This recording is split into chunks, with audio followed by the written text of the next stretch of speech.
అన్న నమస్తే అన్న, ఏం పేరు అన్న మీ పేరు? నా పేరు శివ అండి. శివ అన్న, ఇప్పుడు మరి జూబ్లీ హిల్స్లో ఉప ఎన్నిక జరగబోతుంది. సో అన్ని పార్టీలు కూడా నువ్వా నేను అన్నట్టుగా నిలబడుతున్నాయి. బట్ ప్రధానంగా చూసుకుంటే ఇక్కడ కాంగ్రెస్కి బీఆర్ఎస్ పార్టీకి మధ్య పోటీ గట్టిగా కనపడుతుంది. అలాగే బీజేపీ కూడా చాలా స్ట్రాంగ్గానే కనపడుతుంది. సిచ్యువేషన్ చూస్తే మరి మూడిట్లలో ఏ పార్టీ ఇక్కడ అధికారంలోకి వచ్చే అవకాశం ఉంది? ఎందుకంటే మాగంటి గోపీనాథ్ గారు 3 సార్లు ఇక్కడ ఎమ్మెల్యేగా గెలవడం జరిగింది. సో ఆయన చనిపోవడం వల్ల ఇప్పుడు ఉప ఎన్నిక వచ్చింది. కాబట్టి ఏంటి, మీరైతే ఒక యూత్ కాబట్టి మీరైతే ఏం ఆలోచిస్తున్నారు? నేనైతే స్పష్టంగా బీఆర్ఎస్ వస్తుందని అనుకుంటున్నాను. ఎందుకన్నా కారణం ఏంటంటే చూస్తున్నాం కదండి, ఇప్పుడు రోజు పేపర్లో ఏం చూస్తున్నామండి, అసలు కాంగ్రెస్ పాలన ఏముంది, అసలు టెండర్లు, కాంట్రాక్టులు, మంత్రుల లొల్లి, ఇవి తప్పితే మనకి ఏం కనిపించట్లేదు. అసలు పాలన అనేది ఎక్కడా కనపడట్లేదు. 10 సంవత్సరాల నుంచి పాలన చూసి ఇది చూసేసరికి జనాలకు నచ్చట్లేదు.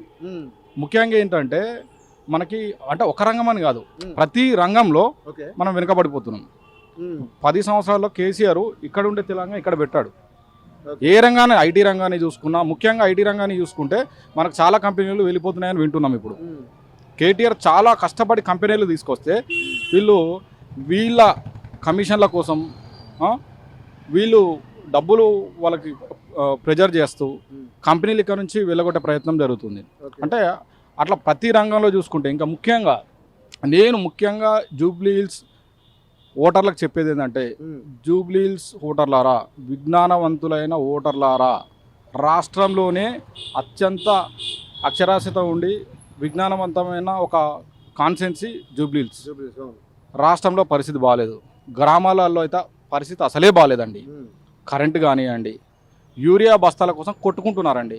ఒక్కసారి మీరు హైదరాబాద్లో ఉన్న వాళ్ళు ఎవరైనా సరే పండక్కి ఊరు వెళ్తారు, అక్కడ పరిస్థితి చూడండి. మాకు తెలుసు అండి. ఒక్కసారి ఊరు వెళ్ళినప్పుడు అక్కడ పరిస్థితి చూడండి, రైతుల పరిస్థితి చూడండి. ప్రతిదీ ఒక్కటని కాదండి, గ్రామాలలో ఒక స్తంభానికి కరెంటు బల్బు పోతే పెట్టేవాళ్ళు లేడు. అంతే కదండి. ఎలక్షన్స్ లేవు, స్థానిక సంస్థల ఎలక్షన్స్ లేవు. సో మీరు ఒక్కసారి ఊరెళ్ళండి, చూడండి, అక్కడ పరిస్థితి గమనించి. విజ్ఞానవంతమైన ఓటర్లు కాబట్టి మీరు ఇచ్చే తీర్పు మీదనే రాష్ట్ర భవిష్యత్తు ఆధారపడి ఉన్నది.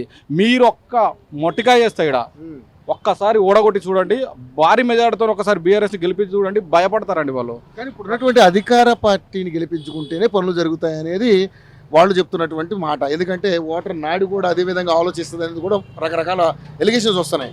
సరే, గోపీనాథ్ గారు ఎంత చేసి ఉండకపోతే 3 సార్లు గెలిచే అవకాశం ఉంటుంది ఇక్కడ. ఆయన కూడా ఎంత కొంత చేసి ఉండొచ్చు, నేను కాదట్లేదు. కానీ అధికార పార్టీ అంటూ ఒకటి ఉంది కదా, కాంగ్రెస్ పార్టీ. మళ్ళీ ఆ పార్టీలో ఉన్నటువంటి నవీన్ యాదవ్ని గెలిపించుకుంటే మంచి అనేది ఫీలింగ్ ఒక రకంగా తీసుకొస్తా ఉన్నారు. సో మరి బీఆర్ఎస్లో సునీతి గారికి టికెట్ ఇవ్వడం ఎంతవరకు వాళ్ళు సఫలీకృతం అవుతారని మీరు అనుకుంటున్నారు? కానీ ప్రజలు అట్లా అనుకోవట్లేదండి. ప్రజలు అట్లా అనుకోవట్లేదు. ఏమనుకుంటున్నారు ప్రజలంటే, ఒక్కసారి వీళ్ళకి మన దెబ్బేందో చూపిద్దాం. వీళ్ళు అలవి కానీ హామీలు ఇచ్చి వచ్చిరు కదా, ఒక్కసారి చూద్దాం. ఒక్కసారి ఓడగొడితే వీళ్ళు సెటరైట్ అవుతారు. లేదనుకోండి వీళ్ళు ఇదే కంటిన్యూ చేస్తారా, ప్రజలు మనం ఏం చేసినా వింటున్నారులే, లేకుంటే మనం ఎందుకు గెలిపిస్తారు అనే ఒక భ్రమలో ఉండిపోతారు అనేది ప్రజలందరూ గమనిస్తున్నారు. ఖచ్చితంగా ఓటు ద్వారా బుద్ధి చెప్తేనే మళ్ళీ వీళ్ళు సెటరైట్ అవ్వాలి, వీళ్ళకి గుర్తు రావాలి, ప్రజలు వీళ్ళ వైపు లేరు అనేది అనుకుంటున్నారు. ఎందుకంటే మరి ప్రజాపాలన అంటుంది కదా కాంగ్రెస్ పార్టీ. ప్రజాపాలన ఓన్లీ అనడం వరకే ఉందండి, అనడం వరకే ఉంది. తప్పితే చెప్తున్నాను కానీ, ఇప్పుడు ఓన్లీ హైదరాబాద్ అనే కాదు, ఎక్కడైనా చూడండి, తెలంగాణ మొత్తం ఎక్కడైనా చూడండి. సో ఎందుకంటే ఇప్పుడు మన జూబ్లీ హిల్స్లో ఉండే వాళ్ళందరూ కూడా ఇక్కడ సొంత ఓటర్లు కాకపోయినా కూడా, అంటే ఇక్కడ ఓటు హక్కు ఉన్నా కూడా వాళ్ళు విలేజ్ నుంచి ఎక్కడి నుంచి వచ్చిన వాళ్ళే. ఓకేనా అండి, సెటిలర్సే ఎక్కువ. వాళ్ళు ఈ రోజు కాకుండా పండక్కో ఇంకా ఏదో అవసరానికి ఊరు వెళ్తూ వస్తూ ఉంటారు. వాళ్ళు చూస్తున్నారు, అన్ని గమనిస్తూ ఉన్నారు. ఇక్కడ ఉన్న పరిస్థితులే కాదండి, ఊర్లో ఉన్న పరిస్థితులు కూడా వాళ్ళు గమనిస్తున్నారు. ఇప్పుడు ఊర్లో ఉండే ఓటర్లు అక్కడ పరిస్థితులు మాత్రమే చూస్తారు. ఓకేనా అండి, ఇక్కడ అట్లా కాదండి, అక్కడ ఇక్కడ అన్ని చూస్తున్నారు. ఇంకోటి ఏంటంటే, ప్రతి వ్యక్తి మ్యాక్సిమంగా రైతు కుటుంబం నుంచి వచ్చిన వాళ్ళు ఎక్కువ ఉంటారండి. ఓకేనా, అక్కడ నుంచి ఏదో చదువుకొని ఏదో వ్యాపార రీత్యానో, ఉద్యోగ రీత్యానో, ఐటీ జాబ్స్ అనో, ఇంకో జాబ్స్ అనో వచ్చి ఇక్కడ సెటిల్ అయిన వాళ్ళే చాలామంది ఉన్నారండి, వ్యాపారాలను వేరే ఏదైనా.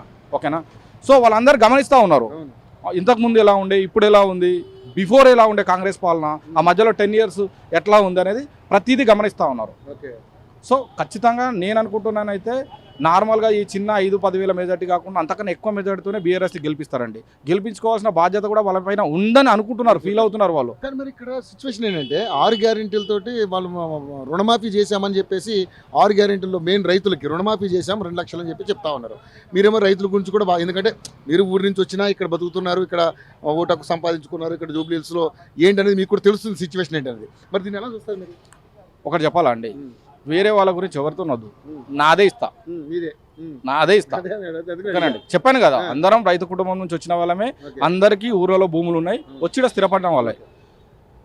వేరే ఎవరిదో వద్దు, నన్ను అడిగితే నాదే ఇస్తా, నాకు అయిందా చూపించండి. నాకు అదే చెప్తున్నాను. అట్లా వీళ్ళు చెప్పడం వరకే ఉంది. గ్రామాలకు ఒక్కసారి కనుక్కోండి, ఒక చాయ్ హోటల్ దగ్గరకు పోతే అందరు వస్తారు అక్కడికి. ఉదయం సాయంత్రం చాయ్ హోటల్ దగ్గర ఊర్లలో అందరు మీట్ అవుతారండి.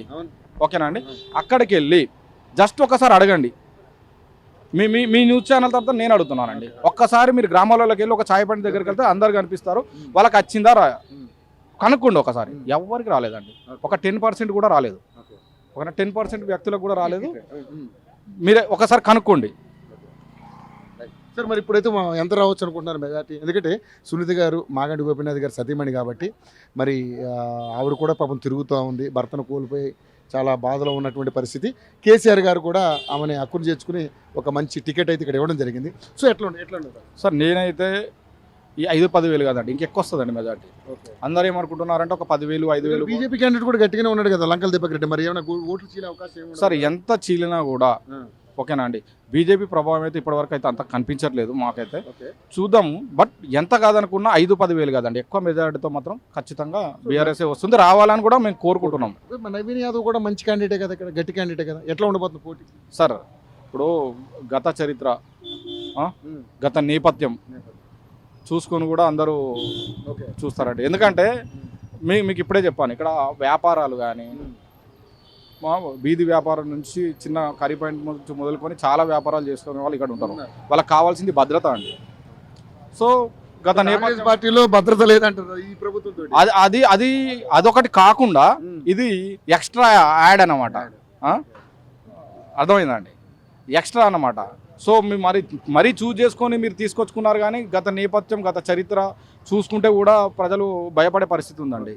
ఇప్పుడు అంతా పర్ఫెక్ట్గా ఉంటే అప్పుడే గెలిచేది, అంతేనా కాదండి? ఎందుకు అంత దూరం పెట్టాల్సి వచ్చిందని అంటే మాగంటి గోపీనాథ్ గారిని మళ్ళీ గెలిపించడం అంటే ప్రశాంతంగా ఉంది, ఇక్కడ ఎటువంటి డిస్టర్బెన్స్ లేదు. ఓకేనండి, అది చూసుకున్న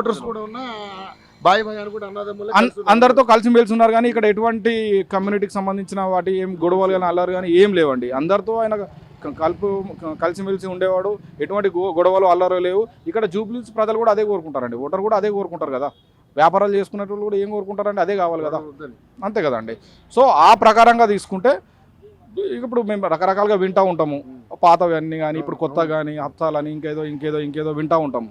సో అటువంటివి లేకుండా ఇంకా మీరు ఒకటి గమనించండి, తన పక్కన చూసే వాళ్ళందరూ కూడా నామినేషన్కి వెళ్ళే రోజు కానీ ఇంకా నార్మల్గా ఎప్పుడన్నా ఫోటోలు దిగడం కానీ ఇన్స్టాగ్రామ్లో ఫేస్బుక్లో కానీ ఇంకెక్కడన్నా చూసినా కూడా అందరూ కూడా ఎట్లా ఉన్నారో మీరు చూడండి. వాళ్ళ డ్రెస్ సెన్స్ కానీ వాళ్ళ చెవుల పోగులు కానీ వాళ్ళని చూస్తూ ఉంటేనే అర్థమైపోతుంది, అంటే మేము ఎటువంటి వాళ్ళకు ఓటేయబోతున్నాం అనేది అర్థమవుతుంది. సో దాని ప్రకారంగా ఓటర్ ఆల్రెడీ డిసైడ్ అయి ఉన్నారండి.